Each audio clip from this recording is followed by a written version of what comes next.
political theory workshop of the fall semester. We have also a terrific spring lineup coming together, so you'll receive announcements about that. If you are not on the mailing list, it is circulating, and so you can get yourself on the mailing list, and that will ensure that you receive all future announcements as well as copies of the paper pre-circulated. With that, I'll just turn it over to Jade, who will introduce Lori, and we'll get started. Lori Marso is the Doris and Stone Professor of Modern Literary and Historical Studies and Professor of Political Science at Union College. A noted scholar of Simone de Beauvoir, her work on feminist and political theory focuses on political interpretations of bodies by various thinkers. She's the author of Unmanly Citizens, Morso Engineering Discussant and Birds of Women, Feminist Thinkers and Demands of Femininity, and Politics with Beauvoir, Freedom in the Encounter, which is forthcoming, 2017. She's co-editor of Simone de Beauvoir's Political Thinking. W stands for Women, Politics, Theory, and Film, Critical Encounters with Lars Montier, and editor of 51 Key Feminist Thinkers. She was also the recipient of Susan Oken and Iris Marion Young Award in 2013 for her paper entitled Simone de Beauvoir and Hannah Arendt, Judgments in Dark Times. She's currently the chair of the Foundation section of the American Political Science Association, and she's here today speaking about Chantal Akerman's domestic politics. So do I go now? Yes. Robin told me the order, but I've already forgotten. And then you do your comments after. Okay, awesome. So what I'm just going to do is say a few things about the paper, which are actually not in the paper itself, because I know that all of you have read the paper and that it was distributed. So I just wanted to give you a little bit of context for the paper. And tell you how I'm thinking about it in relationship to some other work that I'm doing. I'm hoping that the paper it is going to be the beginning of a book project. I think that it will be, and that is the way that I conceived it as the beginning of this project that I'm working on. And in that, I want to work on the films of three contemporary feminist filmmakers, excuse me. One of them being Chantal Akerman, but also Catherine Breillat and Agnes Varda. And the goal with those three is to put them in conversation with feminist political theorists on home, objects, and bodies. So the kind of the same themes that I'm working on in this paper will take center stage in the book project as well. My argument kind of overall is that the centrality of the female body in the work of these three directors appeals to spectators to see and feel the bodily experiences of women on screen as they move in and out of domestic spaces in particular and interact with other humans and objects in both the natural and the material worlds. So spectators connect with characters and specifically with their experiences and perspectives on their experiences and bodily sensations to themselves maybe experience the world differently, or at minimum to question why we experience the world as we do or how we do so. So by entering into these cinematic worlds that are created by these directors, I am claiming that we as spectators are encouraged and enabled to desire differently, to think differently, and to be open to other off-screen encounters out in the world, not only that help us see domestic life politically, which is one of the claims that I make in this paper, but also point us toward new ways of seeing and new ways of doing politics more generally. So one of the key issues at the center of the debates in feminist film studies in particular is the conceit, mostly on the part of men, male artists, male directors, male producers, to know, and even worse, to presume to be able to represent the lives and desires of women. And that's a claim on behalf of some feminist filmmakers, or feminist film scholars, in particular Laura Mulvey. So beginning with Laura Mulvey's theorization of the male gaze in 1975, feminist film theorists have had to reckon with her claim that the cinema is the male mirror projected writ large onto the screen. So the film theorist Miriam Hansen, amongst others, have challenged Mulvey by focusing on female spectators and the role of female spectators who see both male and female perspectives, subjective perspectives on screen. So Hansen, in challenging Mulvey, insists that just because male-dominated cinema claims to know and represent the lives of women, that doesn't mean that we should assume that female spectators are passive consumers of the images that we're fed. So Hansen makes this space for a feminist counter-cinema based on feminist interpretations of film, no matter who's making the films, or who's directing them, or who's starring in them, or who the characters are, as well as forms of visual pleasure that are not totally claimed, absorbed, or functionalized by the conventions of classical narrative. So Hansen, I think, and I very much appreciate the insights of Mulvey, but my political and theoretical commitments are much more with Miriam and Hansen. And she alerts us to the importance of film for, of, and as politics. And doing so, she emancipates female spectators to be active participants and active interpreters of film. So encouraged by Hansen's call for this space of feminist counter cinema created by spectators and artists, I wanted to, in this project, look beyond film produced through what Mulvey has called the male gaze, and in turn instead to three filmmakers that I wouldn't hesitate to call explicitly feminist. The three, even though Akerman herself has distanced herself from that label, but I myself am willing to call her a feminist. The three each have distinct visions and techniques, but one thing that they share in common is the foregrounding of female characters, and in particular, and in the films that I'm going to be looking at in the project, the corporeal experience of female characters. They're also each experimental auteurs who play with camera angles, cuts, shots, duration, color, space, perspective, in order to shift our sense of the real, the habitual, and the way we usually move in and experience the world. So I'm especially drawn to the way that I suspect are the ways that feminist theory can not only be enhanced, but more importantly even, potentially, retooled and reconfigured by studying the work of these feminist filmmakers. They're powerful critics of the world we live in, and they are also visionaries of new worlds that they create on screen. Their films fundamentally alter our senses to make us reconceptualize the way we think about our world and think about politics, psychically, politically, and physically. So while this is a new project for me, in the past few years I have been working with film a bit, to think about how it makes us think about politics a little differently. So we might put it the way that Davide Panagiotis puts it in the preface to Bonnie Honig's in my book on Lars von Trier. And Davide Panagiotis says that we might render political thinking cinematically, and that we might render cinema politically. And I'm interested in rendering cinema politically, but also thinking about how rendering cinema politically makes us think about political thinking more cinematically.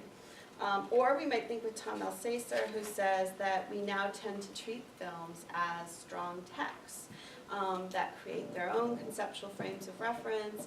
We interrogate them as we would a text of theory, or we regard them as allegories of their own conditions of possibility. And to do that kind of work that I want to do, and I have been doing a little bit, we need to consider not only content, so meaning scripts, scenes, characters, and themes, which I do, but also form as well. So shots, sounds, sequences, camera angles, duration, repetition, color, staging, and I do that a bit in the paper as well. So Akerman, Breat, and Varda each explore themes that are central to feminist politics using experimental techniques to foreground female experience.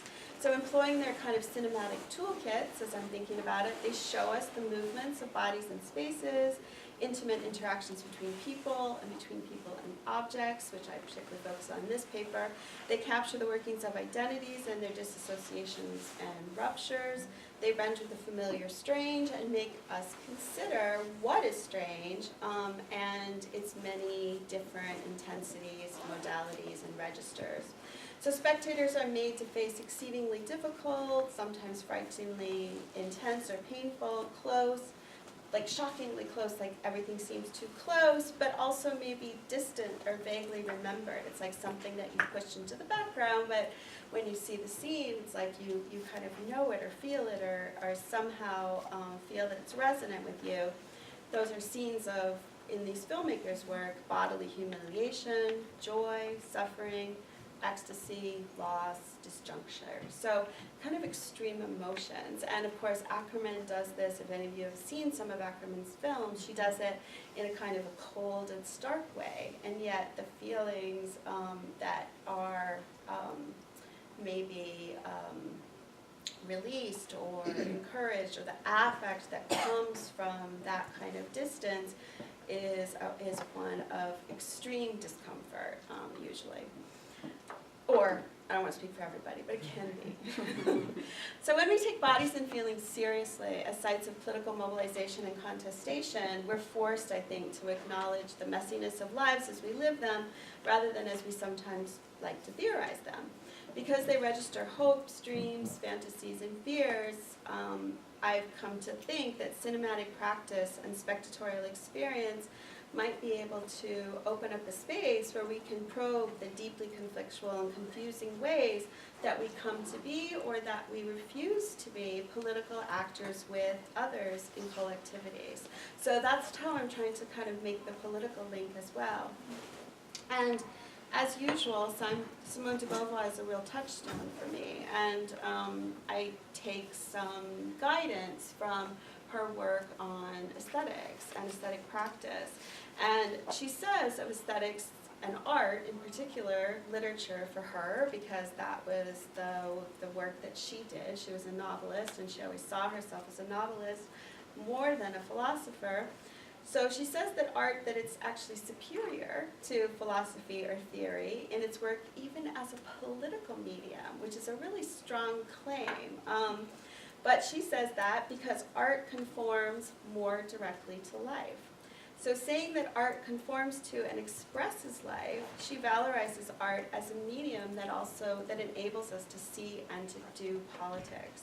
Art, she contends, is, unlike theory or philosophy, uniquely able to show the contingency, the facticity, and what she is always continually calling the non-necessity of life's experience. Like, nothing necessarily happens. Like, we never know what will happen. And there's that element of surprise in encounter that is pretty centrally important to her work. So she says, expressing a life in artwork must be, quote, and this is her, a communication of the inexpressible. Things that we maybe can't say in words, that's me, sorry. Communication of the inexpressible, of the incommunicable, a communication through non-knowledge. Those are her words, end quote. So in life, as in art, non-knowledge, non-sovereignty, obscurity, and non-necessity are the only rules. What we make of these experiences, how we make connections with each other, whether we do, and how we talk about them, is the stuff of politics, or at least it's the stuff of politics with Beauvoir, which is what I'm trying to say in my book. The book that I'm publishing, not this one that's coming out, although it's kind of this is an extension of that work, I think. Most important for Beauvoir, art privileges freedom. And particularly this freedom in the encounter, wherein what occurs between two or more, and in this case between artistic worlds that are created and the reader-spectator, becomes the moment wherein freedom might be diminished or destroyed, or it might find a place to grow. So Beauvoir speaks to the respect she has for the freedom of her own readers as she talks about the aspirations that she has for her writing. And this is also a quote. By the tone, the style, by the way in which I speak and tell a story, I must charm, win over, and retain the viewer or reader's freedom. He must freely remain there listening to me, and for his part, carrying out this work of creation which belongs to him, end quote. So Beauvoir shows us here that artistic works do not just express the freedom of their creators, which is how some people think about the relationship of freedom to artistic work, that it's a subjective kind of vision, and expressing the work of the auteur or the author, the painter, the artist, but actually Beauvoir places the freedom somewhere else. She says it's in the appeal of the artwork to the viewer, spectator, or the reader that the space is created where freedom might be encouraged and enhanced, where collective political action might begin. So, and then she is also, there's another move in the argument where she thinks about the relationship between spectators themselves. So there's a couple kind of ways that that might happen, a couple different levels that I don't go into in this paper, but it's something that's informing my work on these three directors. So this project is beginning in these insights of Simone de Beauvoir, and I'm drawn to the ways that she privileges the place of art and its role in politics. Not only in terms of the role of this artist in politics, which I already said, but even minimizing that and instead foregrounding the encounter between the artistic work and its relationship to spectators and readers, and the kinds of relationships that are encouraged beyond the work of art between spectators and readers. So the project is rooted in my instinct that because these particular filmmakers are willing to project and portray bodily and psychic extremes in their work, and that's going to play kind of a role in what I'm doing in this book, they can take feminism to an intensified level of confrontation with fantasy, desire, and dreams, as well as bear down more forcefully to interrogate the ways we experience ordinary life in the less attractive emotions that we have, like shame, loneliness, pain, suffering, and other kinds of contradictions. So not only does the body in these cases, for these three directors, the female body, take pride of place, but the body is shown as it's lived, as sensing and experiencing, as split open, as dejected and debased, as struggling to remain intact, often, as striving to connect to other bodies and other selves, other objects, other worlds. So working with these three filmmakers, I'm hoping to open up another space for feminist theory, not really to counter feminist theory, but to see feminist theory somewhere else, and that's because feminist theory is my academic home. So film, like literature, has, I think, some tools that help us think about the world in these ways, in its sordid, messy, complicated, ugly, painful, sometimes joyful, but sometimes really repugnant reality out of life as lived in what are marked as female bodies trying to move together with others in order to grasp freedom, or even, as you see in Akerman's film, just create a little more space for freedom, where freedom might grow. So there's a kind of a big project that's about collectivities and the potential of new ways of assembling and being together, but there's also a really intimate moment in these films where it's just about a smaller kind of sense of encountering freedom. The scope, the smallest of the scope on screen, so just thinking about the containment of the world on a screen, combined with that intensity of attention and purpose in a small screen, and the cinematic tools and techniques at their disposal, I think makes it possible for the work of these three women to offer us visions of new worlds and new feminist visions, and where we might see and feel differently. And with them, we might see politics and do politics anew.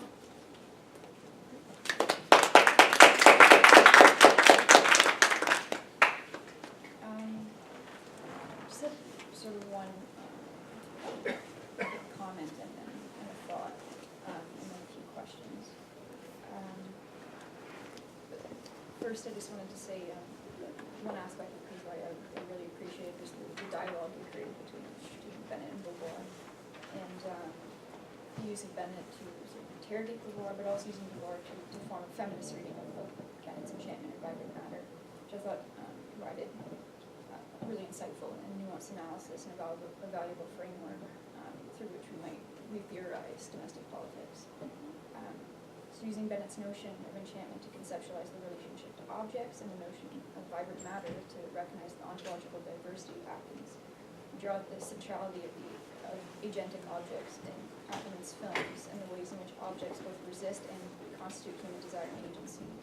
And drawing on Beauvoir, you know that objects always already have a prior enchantment in the patriarchal field, and that even when these objects are enchanting and enticing, they tend towards reinforcing patriarchy's myths until they are reconfigured or reassembled.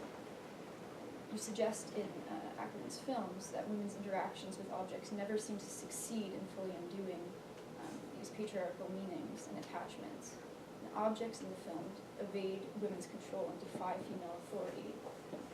And the women in Akerman's films are obstructed by the non-compliance and the stubbornness, the sort of unwillingness of objects to fulfill their function.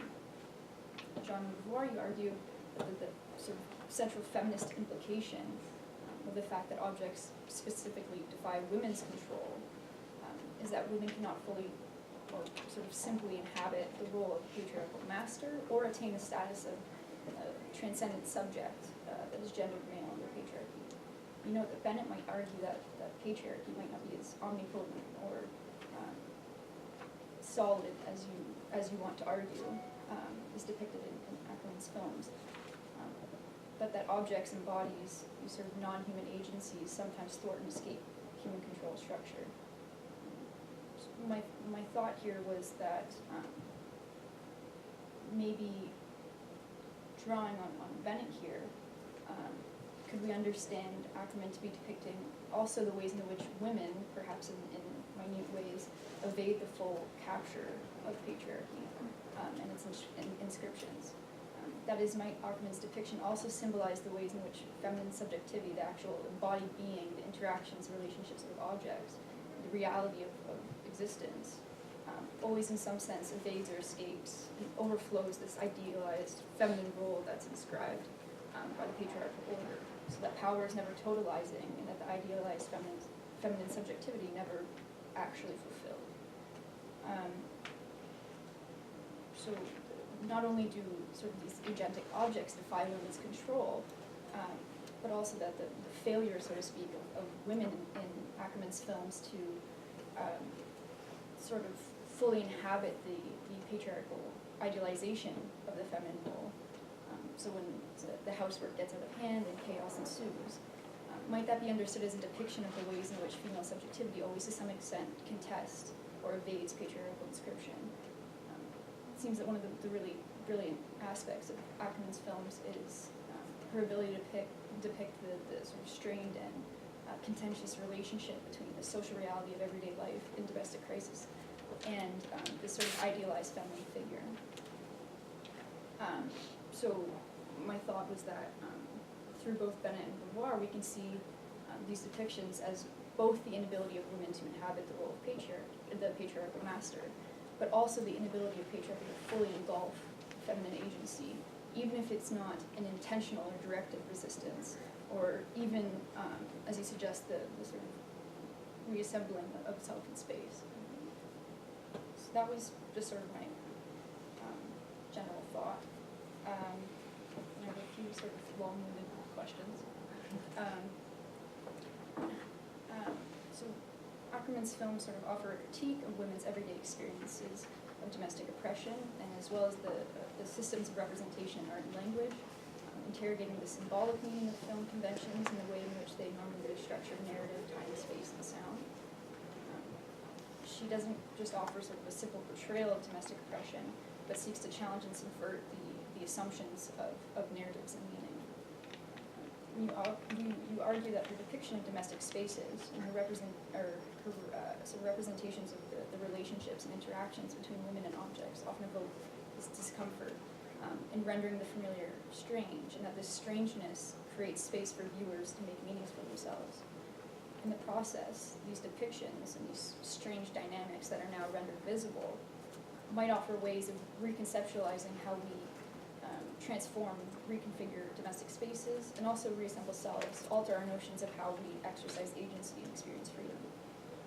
In the last few lines of the paper, you write, quote, Akerman's films themselves a holding environment that allows women to see and act differently. Certainly this is possible in art, and since Akerman makes space for her spectators in films, it may be possible in politics too, end quote. So I just, and I think you did this a little bit already, but sort of expand on the importance of film as the realm of subversion. So why film as the representational media? And how do these sort of subversive cinematic representations pertain or translate into real life? Or in other words, how do we move from subversive art to subversive practice? So that was one question. Good. Something else I was thinking about is that in reconfiguring the relation of objects themselves in domestic spaces as ways to challenge oppression and rethink politics, how do we understand nomesticity, its place and its value in sort of the larger context of socioeconomic structures? So what might be the promises and the limits of a feminist politics of the family that is situated in a context in which sort of the larger male-dominated social structure remains intact? So acknowledging the fact that the family and domestic space and the home are always politically constituted effects of political relationships, debates, and visions. How do we navigate reconfiguring power and politics in the family within broader structures of male domination? How might this reconfiguration of domestic spaces and family structures have potentially depoliticizing effects if extracted and separated from larger power dynamics and socioeconomic shifts? So here I'm sort of thinking about the shifts and transformations that we have seen in the family structure that have been, in some ways undeniably progressive or had progressive effects, but then also might have in some ways pacified segments of people from desiring deeper social change. So my last question sort of revolves around your theme of longing for the home as longing for a myth. So this myth that sort of conjures the desire for the home as a place of safety, comfort, community, and belonging, despite our knowledge that the home has often been the site of violence, domination, inequality, and servitude. Akerman's films capture this ambivalence of attachments to home, depicted as spaces of isolation, anguish, sometimes death, while still holding the promise of moments of pleasure, joy, and love and connection. So she captures this sort of instability and uncertainty and contingency. So the home in reality is not that which we long for it to be. And yet you write, quote, "The idea of home conjures just below the surface a longing for unqualified acceptance, unconditional understanding and belonging, wholeness, safety, and security." So I was thinking, can we understand this longing and this desire for the idea of home as conditioned by the sort of unsafety, insecurity, and precarity of the world, so both in sort of particular and global contexts. A quite literal example being that of the refugee who longs to return home, but not to the conditions of war, insecurity, death, and violence that they might have fled. And sort of, if we want to look specifically internally at the U.S. context, and we want to take the implications of President-elect Trump seriously for a moment, we might see that in this context also a very deep intensification of this longing, I think, among a vast number of people. And I don't mean to suggest that this longing, or the way you formulate it, is exclusive to the home. And in fact, you make reference in the paper to longing for home as family, community, nation, etc. But that possibly the primary site towards the primary site that this longing is directed may no longer be the home as space. So we might not any longer long for security primarily in the family, and that these sort of ambivalent attachments and these sort of moments of intimacy might no longer be primarily in the family. So what do we do, or what can we do with this longing once it's anchored outside the home?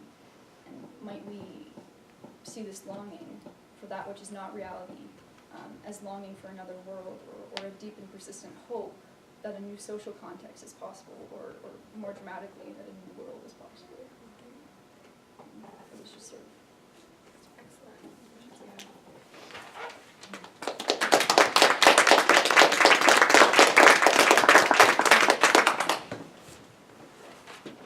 So am I meant to respond to some of these, or open it up? it's best if you want to respond, or if you want to ask other questions first.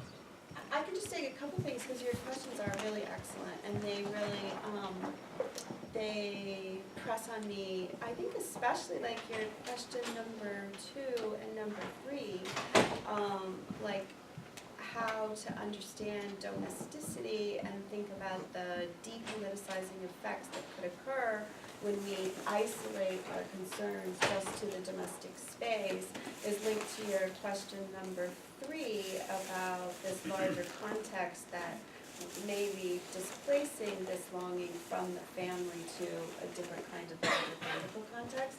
I think those are really, I mean, those are questions that are appropriate for this paper because it's so focused on domestic space. Robin and I were talking about it prior, and thinking like what was particular about domestic space, not only for Akerman, but then also for me and the way that I'm theorizing it, and the way that objects work in domestic space. Is it somehow different than how they work in the world at large? And I think that because I'm so focused on Akerman's films and her focus on domestic space, that it does become a key site of reproduction of certain kinds of relationships and certain ways of doing things that in my analysis, I say that it has to be undone, and that we need to rethink it. So I don't, like in terms of question number 2, I don't think it really has depoliticizing effects. I think that it actually has politicizing effects. So I'm not sure if you were thinking of like maybe gay marriage as a site of that, or what you were thinking about as a kind of a thing that when we reconfigure the politics of the family, it might have other kinds of depoliticizing effects. But Yeah, I was sort of, yeah, I think gay marriage might be an example of what I was thinking about, but I was sort of just getting to the fact that in sort of reassembling domestic space, and even relationships in family without sort of maybe looking at the place of something like domestic labor within socioeconomic context. right, What sort of what dynamic is at work there? right. Well, I think that you would have to look at domestic labor, right? I think that that's an important aspect of it. I mean, Akerman definitely is focused on domestic labor and how that is reproduced. I mean, maybe one of the things you're getting at, I'm not quite sure, but it might be this kind of way that I'm talking both about kind of psychic experiences in terms of using Klein and Winnicott and like the relationship to the mother, and then the way that those are also politicized. Because what I do want to say in the paper is that the way that we think about domestic space and the way that we think of home is an effect of politics. It's not something that's prior to politics. It is absolutely part and parcel and interacting with the political. It's political itself, and it is an effect of other kinds of political relationships and decisions that recreate and create and reproduce home in a particular kind of way.